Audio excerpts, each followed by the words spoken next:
मंदाकिनी या गैलेक्सी असंख्य तारों का समूह है जो स्वच्छ और अंधेरी रात में आकाश के बीच से जाते हुए अर्धचक्र के रूप में और झिलमिलाती सी मेखला के समान दिखाई पड़ता है। यह मेखला वस्तुतः एक पूर्ण चक्र का अंग है जिसका क्षितिज के नीचे का भाग नहीं दिखाई पड़ता। भारत में इसे मंदाकिनी, स्वर्णगंगा, स्वर्णनदी, सुरंदी, आकाशनदी, देवनदी, नागवीथी, हरिताली आदि भी कहते हैं।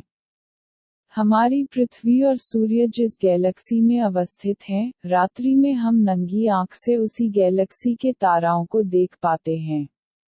अब तक ब्रह्मांड के जितने भाग का पता चला है उसमें लगभग ऐसी ही 19 अरब गैलेक्सियां होने का अनुमान है।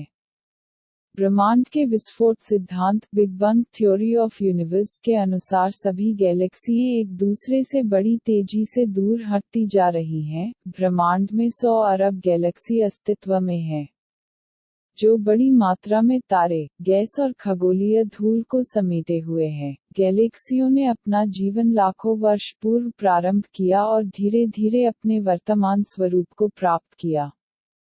प्रत्येक गैलेक्सियां अरबों तारों को समेटे हुए है। गुरुत्वाकर्षण तारों को एक साथ बांध कर रखता है और इसी तरह अनेक गैलेक्सी एक साथ मिलकर तारा गुच्छ में रहती है। प्रारंभ में खगोलशास्त्रियों की धारणा थी कि ब्रह्मांड में नई गैलेक्सियों और क्वासरों का जन्म संभवतः पुरानी गैलेक्सियों के विस्फोट के फलस्वरूप होता है।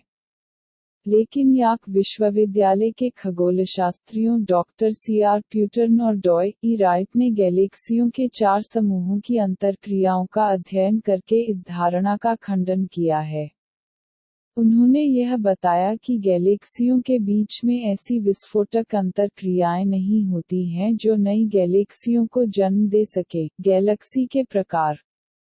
अधिकांश गैलेक्सियों का केंद्र तारों से भरा हुआ गोलाकार भाग होता है, जिसे नाभिक कहा जाता है, और यह नाभिक अपने चारों ओर एक तलीय गोलाकार डिस्क से जुड़ा होता है।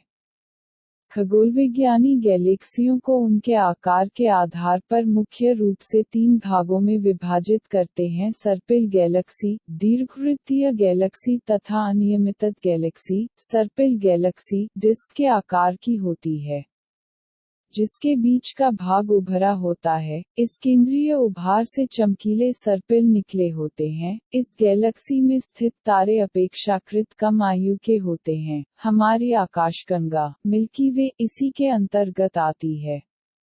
दीर्घवृत्तीय गैलेक्सी चक्राकार या ग्लोबाकार होती है। इन गैलेक्सियों का केंद्र सर्वाधिक चमकीला होता है और परिधि की तरफ चमक कम होता जाता है। इस गैलेक्सी में स्थित तारे अपेक्षाकृत अधिक आयु के होते हैं। अनियमित गैलेक्सी का कोई निश्चित आकार नहीं होता है, इनका आकार परिवर्तित होता रहता है। कम गुरुत्व शक्ति के कारण इनमें ऐसा होता है। यह कोई नहीं जानता कि क्यों गैलेक्सियां एक निश्चित रूप धारण करती है। शायद यह गैलेक्सियों के घूर्णन के वेग, गुरुत्व शक्ति और उसमें स्थित तारों के बनने की गति पर निर्भर करता है।